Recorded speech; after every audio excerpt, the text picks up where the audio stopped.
Okay, this is a walk around on the 343 car.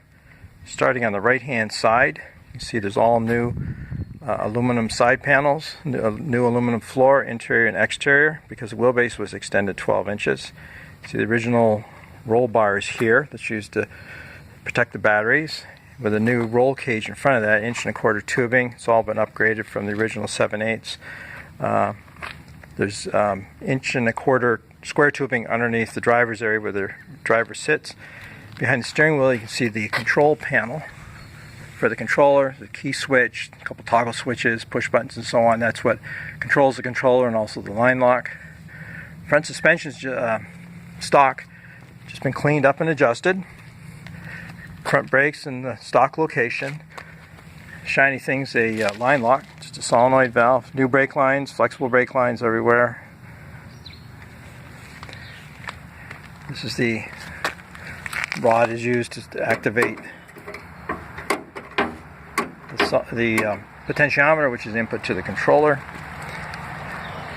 Moving on this side, see the batteries behind the driver. The green thing is part of the controlling system. A bunch of wires laying there as part of the battery management system. They have to be tucked away. At the back, stock, or essentially stock rear suspension, solid axle. Original belt drive was converted to chain drive on the left hand side. A piece of white PVC tubing is a coolant reservoir. There's a small pump mounted to it, and that's what shoots coolant through the controller to keep it cool. The controller will be mounted where those battery cables are bunched up. They've been used to run the thing on 12 volts. Somewhere back here, the small radiator will be mounted to help cool the coolant coming out of the controller. You can see in front of the emergency stop, there's two contactors on top and a white cylindrical fuse underneath and a whole bunch of wiring. It's all control wiring for the system. The tail shaft of the motors is on this side, and they will ultimately have a speed sensor on one of them. Not sure which one yet. It's a panhard rod, change sides from the left side to the right side. The lower links were mounted in a different location, and those were restored to the original design location. Motors are chained together on the drive end, and drive is from the front motor.